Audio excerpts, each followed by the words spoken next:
Laura Hobbs and Dan Sloan. I don't know why you're not sitting at the same table. I guess it doesn't matter. We have Lynn Carpenter with District 3, and we have Matt Plummer with District 4. And so rather than try to do things by district, because in some of these districts, obviously we had one person, so that kind of makes it silly. So the questions are kind of geared toward full county, the whole county. They're gonna represent the whole county anyway, even though they're running for a district. And just so you guys know, on your straw polls, you can vote for all 3 districts.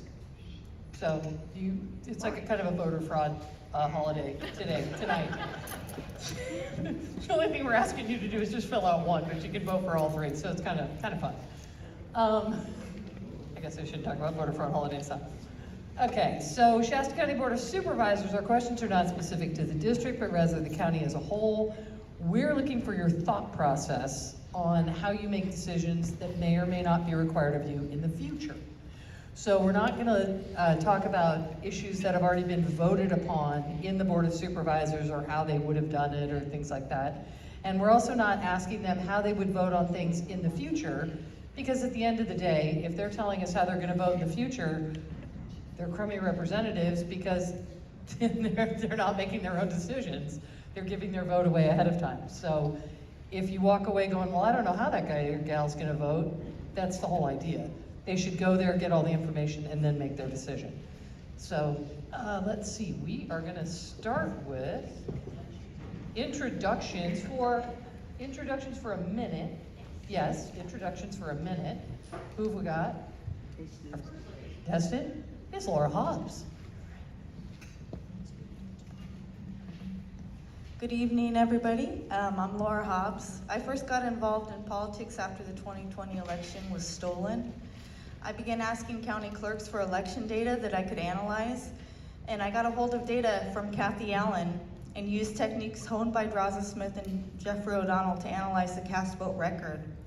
What I found was astonishing. Not only was there manipulation in Trump's 2020 election, there was fraud in nearly every local election that I looked at. You can read my report to the sheriff at my website, www.shastaelectionnews.org. I've come to realize that we can only affect change at the local level. And this is especially true in California with the Democrat supermajority. I'm not up here because it's easy or because I have political ambitions. I'm up here because I stand and fight for my country and for our rights for a fair and transparent election and for my children's future, which depends upon them. And I implore each and every one of you to do the same. Get up out of the armchair, do what's uncomfortable for the sake of your country and for your very freedom. Thank you. Yeah. Very good. Mr. Plummer, you are up next. Hi, I'm Matt Plummer. Thanks for being here to evaluate your candidates. I'm running because I believe the contract between government and its people is broken.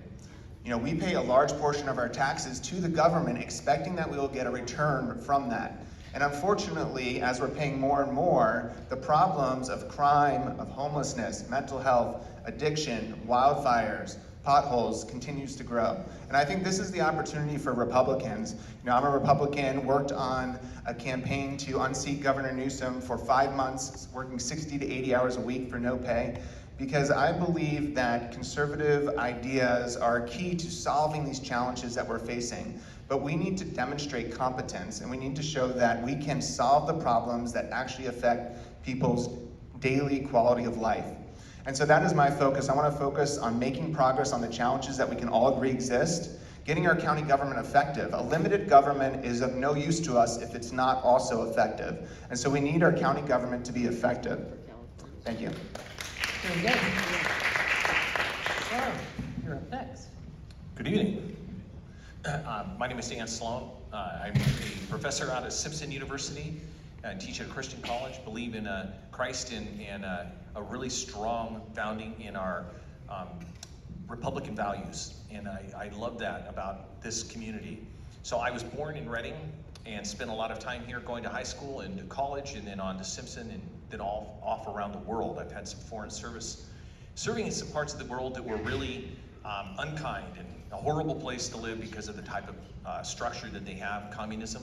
Spent time in China. And I know it's a bad word in America to say that, but it is an awful system. So when I came back to Reading a few years ago, came back to assist my parents. My mother's here tonight. She actually went to school here in the 6th grade many years ago. I found that a lot of things that I thought were only in China had crept into America, and it crept into our local type of governance. So we need to return our country back to local governance and local representation, and that's why I'm running. Thank you. By default, right? Hi, my name is Wynn Carpenter for District 3. I am a 7th generation native of Shasta County. My family has been here since before the state was a state. So in District 3, before it was District 3. Wow. And before Shasta County was split up from being part of the larger part of the state. So I have deep roots here. My children live here, my grandchild lives here, and I'm working on this to help improve what we have here in Shasta County. I grew up in Shasta County in rural MacArthur, northeastern Shasta County, 2 miles from the Lassen County line. It's a village of 500 people, if you want to call it that. We used to be able to ride our bicycles or ride our horses or just go for a walk without any worries. Today, not so much. My kids have not been allowed to do that even when they were growing up, and they're in their 20s living here in Reading. They were not allowed to leave our neighborhood. That's unacceptable in my mind. I want to help where I can as a board supervisor with things like that, but also I want to help where I can on the board with everything else that we have going on here. Okay, so our first question goes to Mr. Carpenter, luck of the draw here. Okay, so what is a top priority issue for you facing the county that hasn't already been determined by a board vote? Forensic audits. We need to audit several departments within the county. We need to do that. The best thing you can do when you come in as a new manager or a new overseer of any department or agency is to audit the department. That's the first thing you do. I did that in my former work life. First thing I did was audit the department. You audit, you find out where the trouble is, fix it, and if it's good, then you know. If it's good or bad, you find that out. So through forensic audits, it tells you the story. You can't dictate the outcome. You find out what the outcome is. And that's what we need to do here in Shasta County. And there are several departments that are aching for that to happen. So we need to do that, and it'll save us money in the long run. So those are the kind of things that I'm looking to do, is to push forward for a forensic audit and then just either minor audits on different departments so we can see exactly where we stand. Good job. Okay. Laura, what would you see as top priorities? My top priority and what I would push forth is local ordinances to protect fairness and transparency in elections, and specifically I would recommend that we separate local ballots. Right now we have a serious problem. We have a tyrannical state government that's imposing on us state laws and restricting the way that we conduct our elections, AB 969, for some of you who have been following it. So one of the things that we can do locally is to separate the local ballots, create ordinances that specify exactly how those ballots will be counted by hand, not using machines which are corruptible, which can be hacked. Any computer can be hacked. We should all know that by now. So that would be my primary focus, because without fair elections, nothing else matters. Yeah. No, if you can't get people to express their free will through the vote, then no other election, no other matter will be of importance, because you're not seeing the will of the people. Good job. Okay. I mentioned earlier I went to high school here, and at Enterprise High School, probably 90% of the people that I went to school with don't live here. And they don't live here because the economy in Shasta County has not been addressed properly. It never has. And it's almost like we don't know how to manage it, or we failed to come to some agreement on how to do it best. So to me, that's a huge area of concern. At one time, we had a lot of timber industry. That went away. EPA and all the stuff that happened during those earlier years. We haven't managed our forests well. We've got problems there, and it's taking back local control, and not just in the city. I think we're concentrating too much in the city of Reading. We have a county, not a city, and we can do a lot with it. Adventure tourism, education, We've got a lot of medicine and medical care, just a lot of areas that we can look at in order to improve and make this a better, and use the regional airport, make it an airport that serves more than just the city. So for me, that's a big area of concern. Right now, we have what I'm calling a jail to street pipeline, where people are leaving our jails and they're ending up homeless. And if you look at the numbers, so we count the homeless every year. From last year to this year, our homeless numbers increased by 200 people. If you look at the number of them who have a felony conviction, about half. So half of that is a felony conviction of people who are on the streets who are in our jails. And this revolving door of the jail to the streets is causing the two main problems that I hear as I talk to people all across the community: homelessness and our public safety. And I talked to a woman the other day who basically said, I can't put cushions on the chairs out in my front yard because they're going to be taken. I found a grocery cart full of food melting in my yard.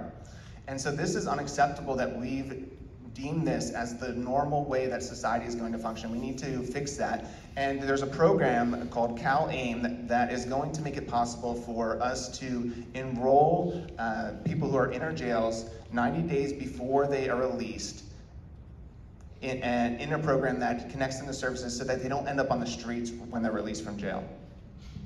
Nice. So let's add 1 more minute to this. You can add to what you already said. You can pick a second priority. What's something just county-wide that you feel is a major priority that you'd kind of like to focus in on? So beyond audits or more on the audits? Well, that's one big part of it. The other thing is law enforcement. We need to help with the sheriff's department in all aspects of it, whether it's expanding the jail, we do that. If we figure out ways of working with other counties. I've always thought that, since the prison over in Susanville is getting closed down, why don't all the northern counties get band together and financially band together in a good way to send all the state jailers or jailees, prisoners over there. Use a facility that's already in place. They have the staff in place. And if we have to hire some of the staff to do that, we do that. Take the burden off our local jail. We're going to pay for it one way or the other. We might as well get them out of our community and into the jail where they need to be. So if we work that direction, I think we'll be much more successful.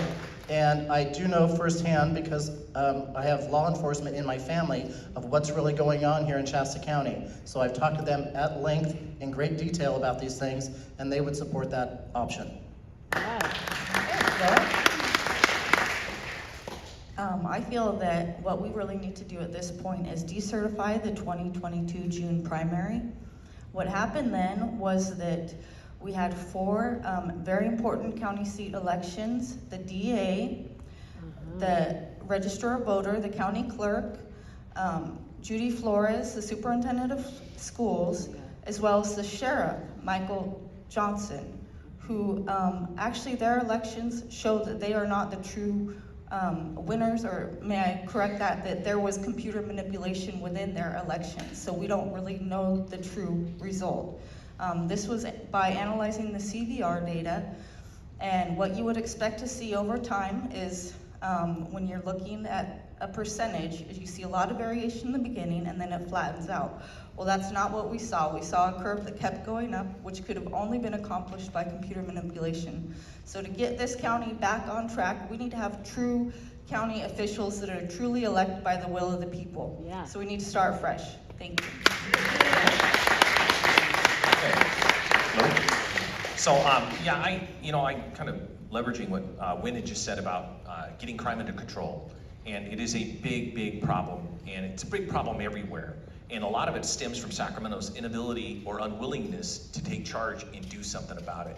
So we need to take better charge of what we're doing here. And some of the stuff that is just passed, fortunately, it was like AB 43, which gets people off the street. Some of the problems we're having is the jail. We can take people off the street, we can take them down to the jail, they just get released. And that's what Wynn was talking about, with maybe some creative ideas, ways to open the jail. I understand that the top floors of the jail are going to open this week or next week, from what I understand, which is awesome. We'll have that ability to put some people there and keep the ones that are continuing to commit crimes locked up. I'm thinking there may be some opportunities with Crystal Creek or Sugar Pine or some of those areas that we've had in the past that were used for the state, that we could use those on local incarceration to keep those people out of our backyards. Yeah, I think public safety is a significant issue. I just took a tour of the jail a few weeks ago, and one of the sheriff deputies who was working in there said, right now, the jail is the de facto mental health facility in our community. And that's a problem. We arrest 700 to 800 people per month for a jail that has about 450 beds. So there's never going to be a solution where we're going to put all those people into the jail. It just, the numbers don't add up. So we need to figure out how we can siphon off the people, many of them with mental health issues, and get them into inpatient mental health facilities so they're not on our streets and they're not committing crimes. Right now there's some work being done to fund those beds, and we should be first in line so that we can restore. We used to have mental health facilities here where those people could go and they could get the treatment and achieve some measure of stability. The other thing that we're seeing is that if you look back 10 years ago, we arrested about 15% of those who committed misdemeanors in our county. Today, that number is half that, so we're arresting half the number. We need to increase the consequences associated with low-level crime, because that leads to more serious crime. All right. So this worked out. It's going to start with you and just roll right down the thing. Very organized. So we're gonna take this as a two-parter. We're gonna start on the upside, okay? So which county department do you think is working pretty well and doing an effective job at serving the people? Not perfect, doesn't ever need any oversight, but just, if you were gonna take a look at the whole county, which department do you think is kind of running well at this point?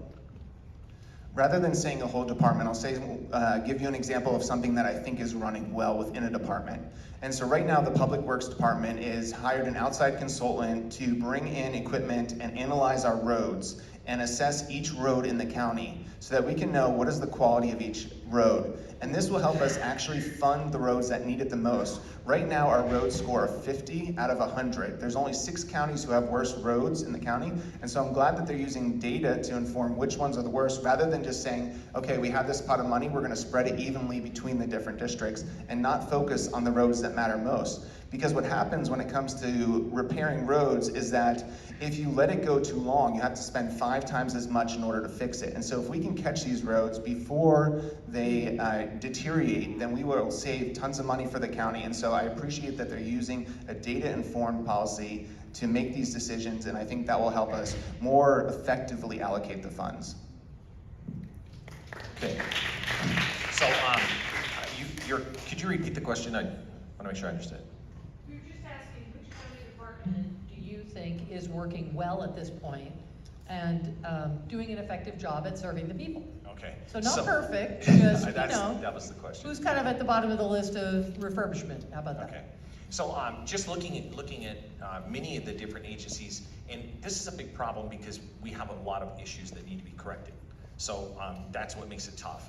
There's a lot to do.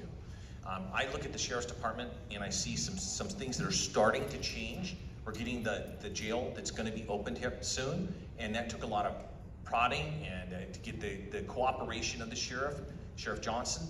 And I'm hoping that that's the way we're going to continue to go, to move. We don't have all of the money we'd like to build another big jail outside the area.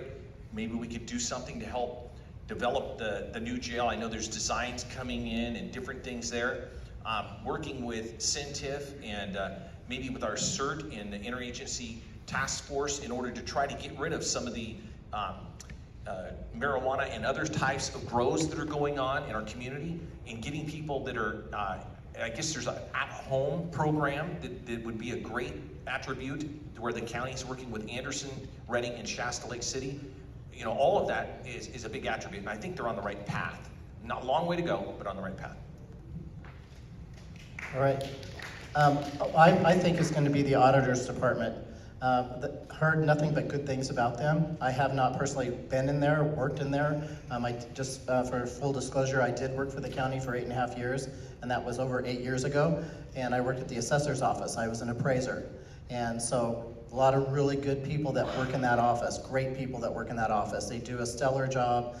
under some frustrating conditions, but that's what happens when you know, that's what happens. Anyway, so we won't go there tonight, but I do know that the auditor has done a really good job on number crunching and doing everything else and all our presentations and so forth, and I've heard really good things from other people specifically about that department. So that's the only one that I know of at this point. Thank you. I agree with you, Wynn, on the auditor. I've also heard very good things about her, Nelda, and what she's doing, or Nolda rather. And I also have no complaints whatsoever about the Reading Police Department. I think they're serving the people very well. I support our police and our sheriff's department. As I said already, there's 4 main offices that are being occupied by people who possibly did not actually technically win their election. So that knocks a lot of them off the list right there. But I want to focus on the positive, which I think that this community is being served very well by the Reading Police Department. Our goal here tonight is also to focus on the positive, and we do not want to slam or criticize any particular department in the county. But we would like to know which county department interests you. What would benefit from your expertise? Where would your leadership be best used to improve the service to the people in a particular department? Not that that department is not doing a good job now, but where do you think you would be most effective in working with a particular department? And we are starting with Laura. Thank you. I feel that I would be best suited working with the Register of Voters Department on elections, given my experience and expertise in analyzing election data, and also as an election observer. This most recent election, I spent many hours at the elections office watching the process and looking at things that were going well and a lot of things that could use improvement. As an election observer, I don't know if you know, but the state of California is now working on ways to limit election observation, and it's a goal stated by the Zuckerberg Foundation and the SEER Summit, which Kathy Allen attended back in February or June of early 2023. So they're trying to limit our observation of elections, and that's one of the things that we need to be able to do as citizens, is to stand up and see what's actually going on. And I would encourage all citizens to participate. Thank you. Mr. Sloan. Okay, my skills are in economic development, and I think that covers a lot of different ground with the departments. But in terms of the economy, I'm the chair of the business department and director of an MBA program, and like to get people into leadership skills and trying to develop the financial and economic stability that we need in this community and in this county. So I think that I can bring that to the people that work there, as well as the financial audit scenario, and find ways that we can leverage what we have here in terms of the tourism and other economic areas of concern. So for me, it's a matter of finding areas that the county would benefit most from those areas. Mr. Plummer. I would focus on the Health and Human Services Agency, and there's 2 reasons for that. One is that it's the biggest part of our county government, so that should take our priority. And number 2, some of our main challenges in this community are related to the health of our community. Did you know that our average life expectancy in Shasta County is 5 years less than the state average? That we have one of the highest suicide rates in the county, one of the highest rates of child abuse and neglect, and domestic violence. These are key challenges that we as a county need to be focused on and need to change the course of that. My experience as a nonprofit advisor worked a lot in public health. I worked with the YMCA on scaling their diabetes prevention program across the United States to hundreds of YMCAs so that people who are at risk of developing diabetes could have a change in lifestyle and not end up with diabetes. I worked with the leading nonprofits in the child welfare area to help figure out when a child ages out of foster care at 18 and they're expected to fend for themselves in adulthood, how do they make that transition successfully? Mr. Carpenter. I would like to go after the Health and Human Services portion of it, because we need to find out, it's almost 50% of the budget for the county, entire county budget. We need to find out where the money's spent, what's going on, and just to see where it is. Like I said earlier on, is that you do a forensic audit, you find out what you have, you find out where you are, and you find out where you need to go. Yeah. And everything will be disclosed in that financial part of the reports that you would get. And I, for one, would like to have 2 audits happen simultaneously on each department to ensure that we would get the biggest bang for our buck for the county. And we would make sure that we would get every piece, every rock turned over, every piece of information we need to have, so that the board can make a good, solid decision, and then they can move forward with it, and then the county will understand, county meaning the citizens, will understand what's really going on.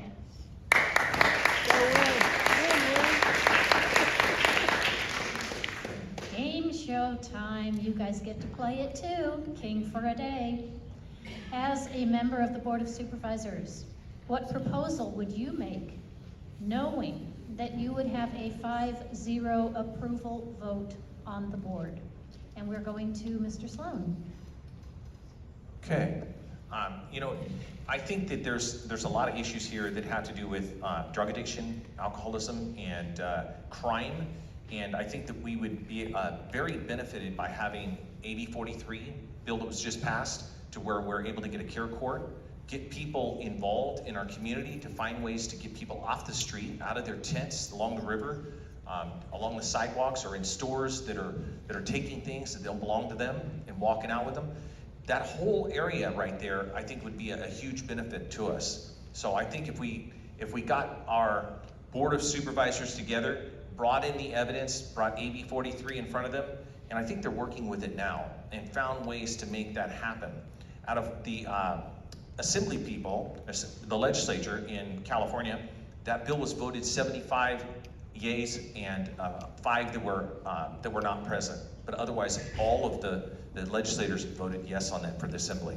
So I think it's a very good bill, and something that we can act and use here in Shasta County. Mr. Plummer, your proposal for the board.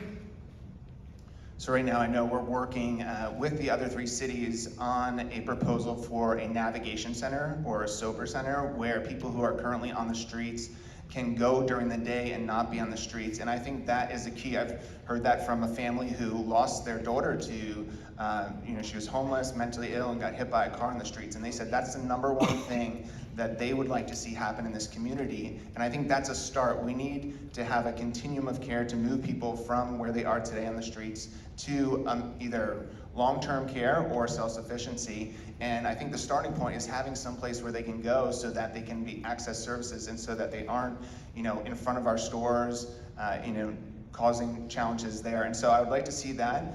And I don't know if I can add another piece to that, but what I would say is that ultimately we need to move towards having a consistent ban on public camping. And that can only be done, and only should be done, if we have sufficient housing options to offer those. And that's what the court dictates. And so we need to move towards that, because that's the only way we're going to actually move everybody into the care that will help them move to the next level. Mrs. Hobbs. Well, if I had my dream ordinance passed through the board, it would be to mandate all local elections are conducted by hand counting, which we already have done, but also to specify specifically certain items within there, that the ballots would have a camera on them that's viewable to the public at all times. As the hand counting proceeds, it will be streamed live, and it'll be viewable at the resolution at the ballot level, so that if a candidate felt that it was counted incorrectly, they could replay it and see whether or not the count was conducted correctly. And specifically, we need to have, like I said, separate the local ballots and complete control over our sovereign elections without the state dictating. And furthermore, I think that we would need to challenge the state on AB 969, so that would be part of it as well. Thank you.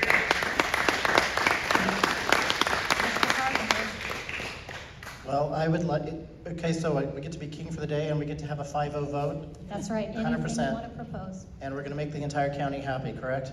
Of course. Okay. Well, then I would do constitutional carry here in Shasta County.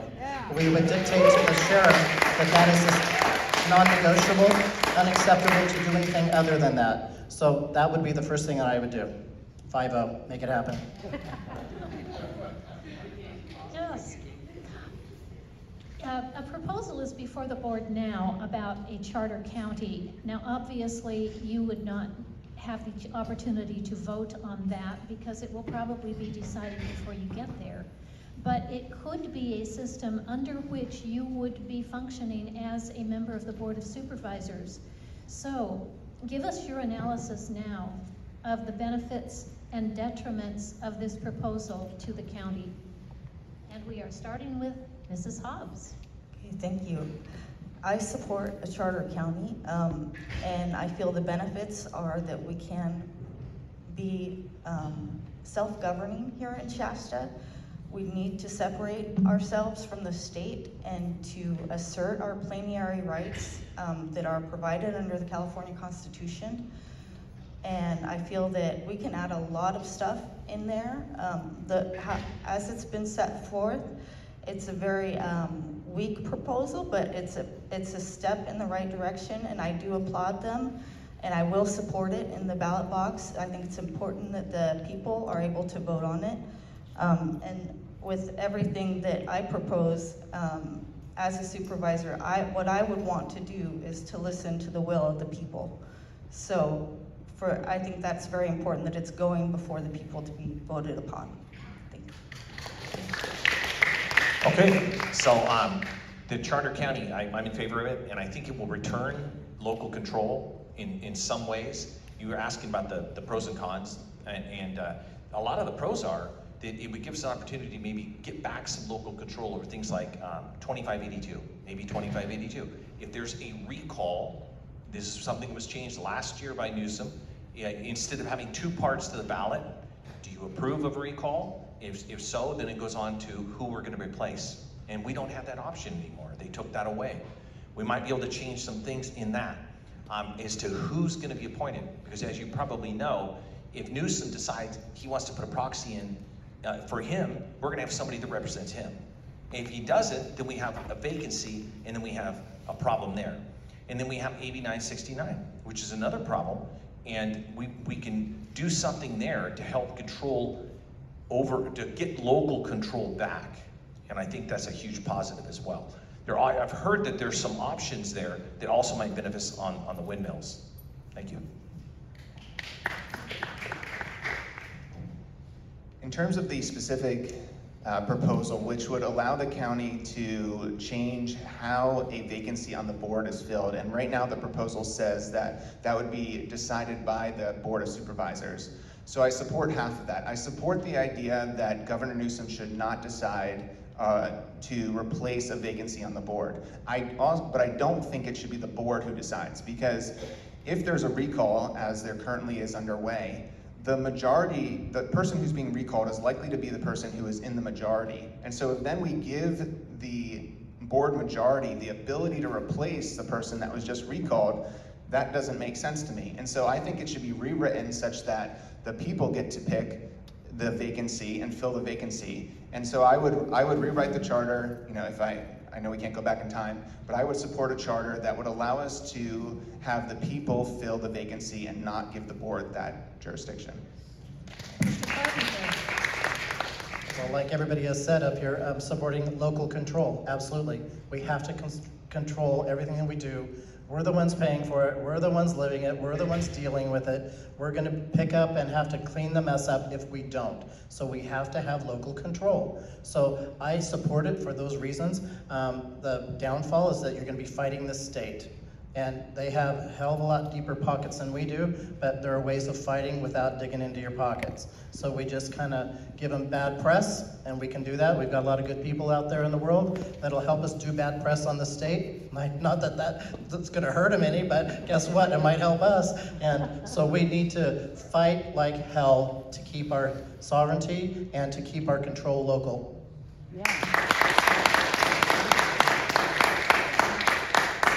Mrs. Hawks, you're going to get a second chance, and it will be a 30-second second chance for all of you. Is there any additional information that you would like to make on this issue, or would you like to challenge the statement of any other member up here? I absolutely support pretty much everything that people have said, except for I disagree with Matt, right, at the end. I think the way that it is written, it is sufficient, and in the case of a recall, and if it cannot go before the people, absolutely the board should appoint somebody. That's my feeling on it, as well as I just strongly believe in Shasta's sovereignty, and I oppose state-down restrictions that limit Shasta's freedom to self-govern in any way, shape, or form. Yeah. I believe that, you know, what was just said is accurate, but I think that we have to really look at who's going to make the decisions on this, and it should be up to the voters. It should be up to us. If we can't do that, we want the board to do it rather than the governor. So, you know, the pecking order is not the governor, then the board. Of course, we want the citizens to have the ultimate say. We want them to be able to do it. The other issue that didn't come up yet is changing the ROV, the status of the ROV from an elected position to a appointed, so that might be different too. So I would reiterate that I don't think the board should choose that, and I would be okay with having a 2-2 board, because I think it would actually force our board to work together across party lines to get something done.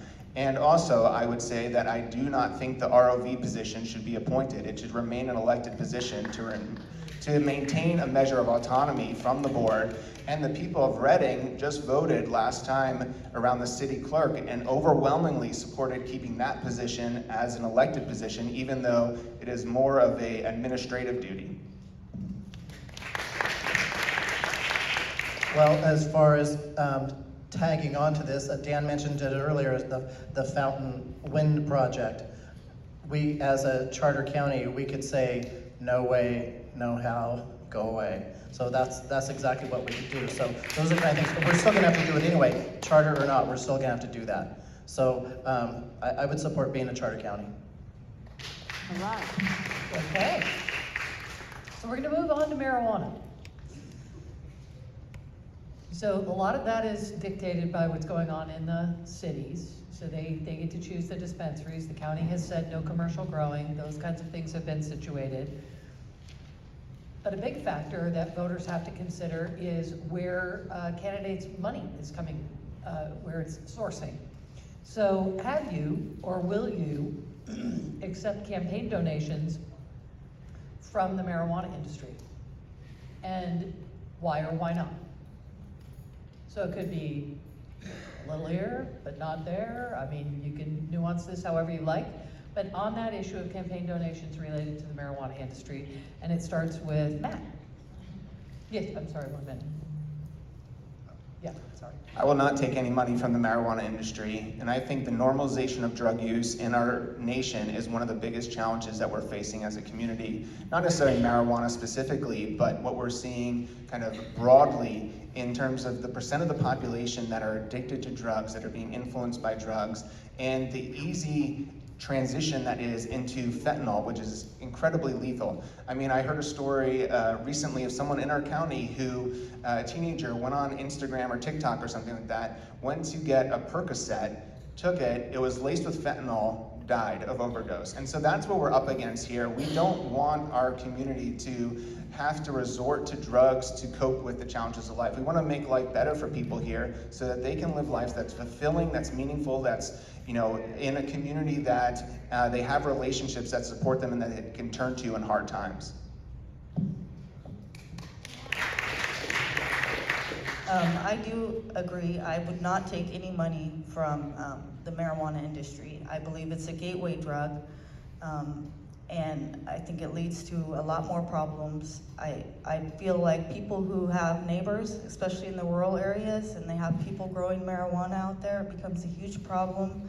They can put wells in, take the water resources away from their neighbors. They're also, I mean, a lot of them are illegal, so you're talking about cartels moving in next door, guarding their crop. You know, are they people that are safe? Do they have a history of being criminals? Are they part of, you know, a criminal enterprise? I mean, it seems like kind of a gray line there. So no, I would not take any money from the drug cartels or the marijuana industry. Same here, no money, no drugs, not happening. Well, there you go. Would you like to elaborate? Okay, who's kidding? I'll echo that. No drugs, no way. But yeah, I haven't received any and don't intend to. There's a big problem with the environmental damage that is done. It's huge, and they essentially, a lot of them go onto land that they don't own and doesn't belong to them. They pollute the streams. We have a lot of cartels, human trafficking, guns that are not registered that people bring in there, and there's all kinds of crime that's involved in it. We have people that are growing here and shipping it across state lines, and just a huge amount of problems that we have with the marijuana industry. And we have people here that are trying to grow or trying to sell marijuana. It's legal, so they do. But guess what? It's really hard to compete when you're competing against people that are doing stuff that is illegal. So it's a huge problem for us in terms of trying to regulate it, trying to oversee it. For the police, it's a slap in the face, really. There you go. Okay, so it's kind of like an all-purpose question. How about that? So if you could add one question to this debate that would go to, say, all of your fellow potential Board of Supervisors members, what would you ask them?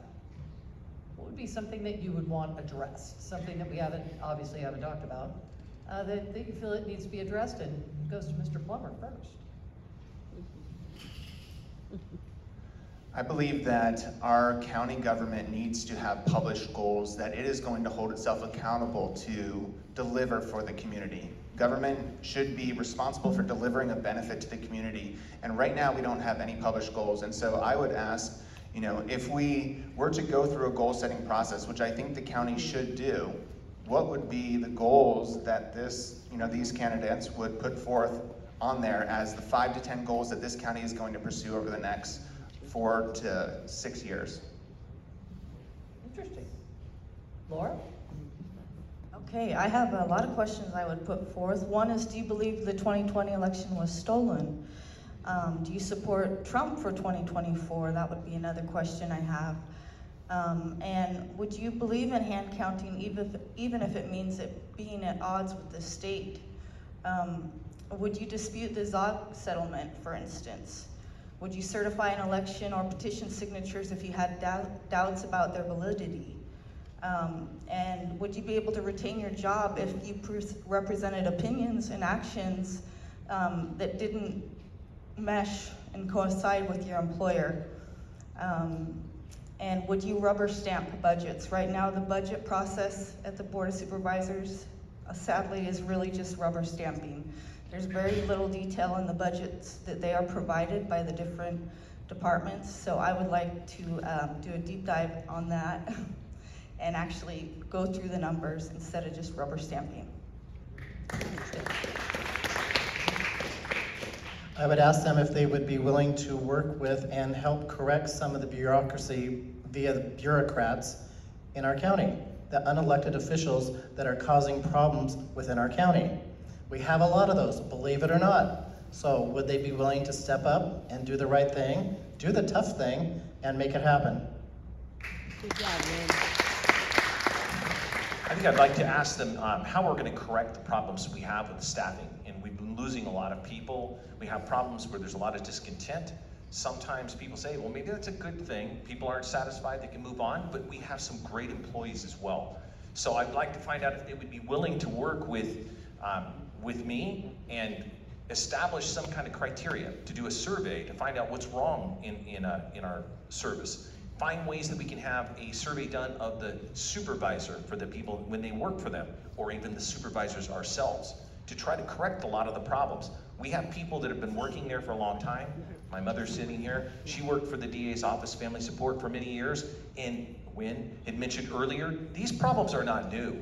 They've been going on for many, many years, but we can have a way to correct what's going on so that when we have excellent employees, we recruit them. Obviously, we're trying to pick the best people, and we want to retain them.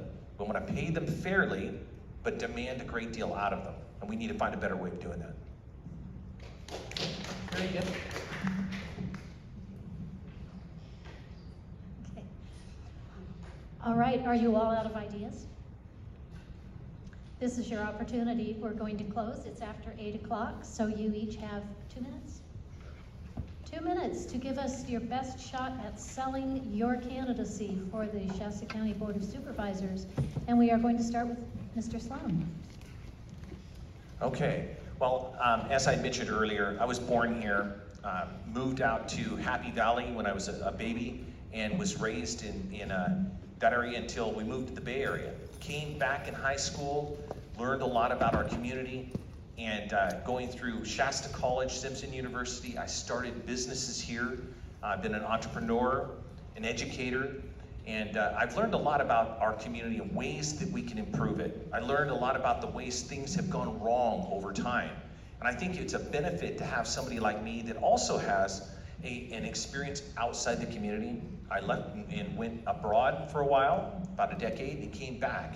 And it broadened my knowledge a lot. I'm a professor at Pepperdine University, the law school, have dealt with issues that are very complex. And what I bring to the community is that complexity of being a local person who's been in charge of hiring and recruiting people. I'm the Faculty Personnel Committee Chair. I do a lot of the hiring for the university out there, trying to find people that match the kind of culture that we have here. And that's difficult to do, but when you have people that have high-level degrees that want to move here, they have to match what we want or they won't stay. So I think I bring a lot of that diversity as well as the culture, the heritage.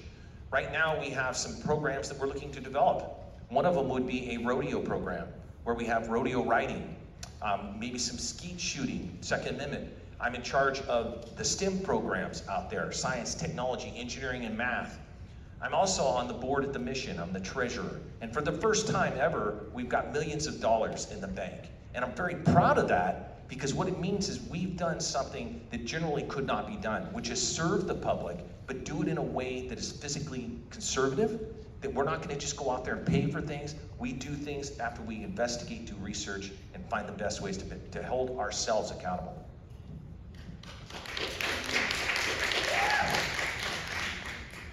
All right, so just to close it, I want to let everyone know that I believe in Shasta's sovereignty, and I oppose state-down restrictions limiting Shasta's freedom to self-govern. I am 100% MAGA, America First, and I will fight for the citizens of Shasta County. I will not take no for an answer when it comes to protecting our constitutionally protected liberties, and I have a lot of experience and background. However, what I think that most people need to hear about me is that I am the person who is boots on the ground and who's willing to get out there and actually put my money where my mouth is, or put the money where your mouth is. Actually get there and knock on doors, do the hard work of holding the people in this government accountable.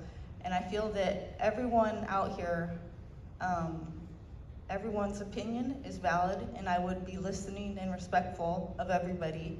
I think that everyone has the ability and should be at the Board of Supervisors meetings talking, using their 3 minutes to express themselves.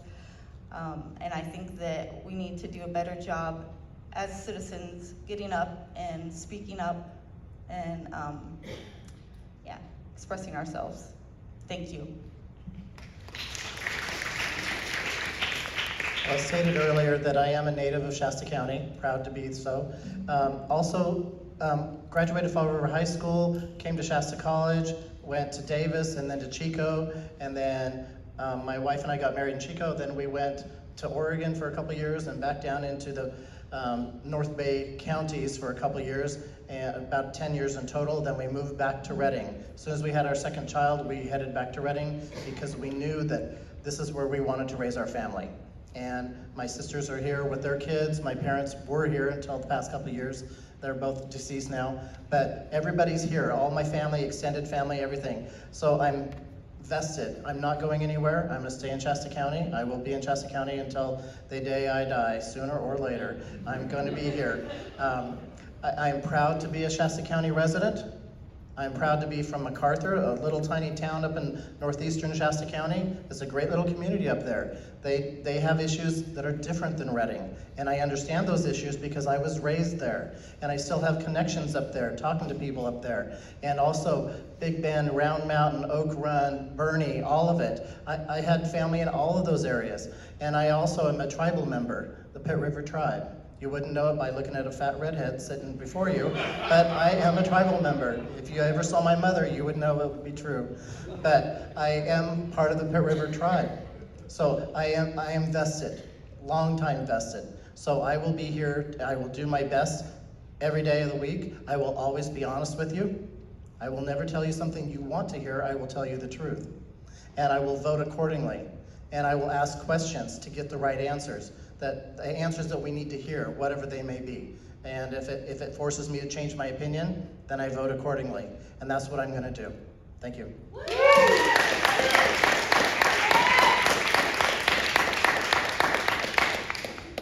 I don't have to tell you here, if you've been to some of the board meetings recently or just read the newspaper, that as a county we are in a deeply divided time here.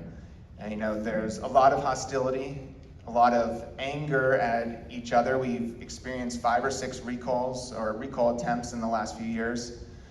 But at the end of the day, I think all of us want a community where people are not living in the streets, where people are able to buy homes, where those who commit crimes are able to be held accountable for that and then rehabilitated and re-entered back into society. That if somebody has mental illness, they're able to get the care they need and get back on their feet. We all want the same things, and we need to have a government that is focused on making progress on that and is held accountable to the people to do that very thing. You know, I grew up in a small town far away from here, but it was just 1 square mile big, and I went to a K-8 school with 150 kids, but we had pride in that community. And I still remember the basketball championship my 8th grade year when we won the basketball championship. And I think that potential, the same thing I experienced growing up in a small town, is what we could have here. We could be the model for California of the ones to make progress on these challenges.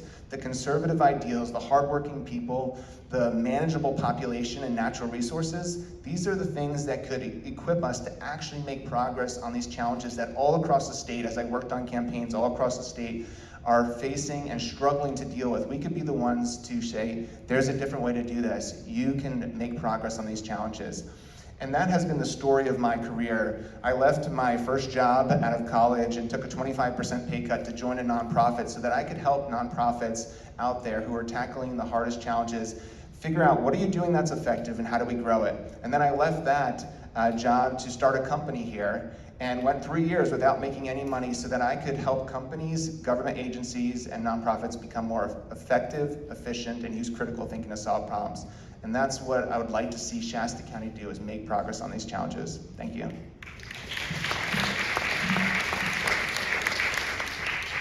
Well, this isn't easy to sit up there and have to come up with ideas. They didn't have the questions in advance, and we give you high marks for rolling with us on our random selection and all of that.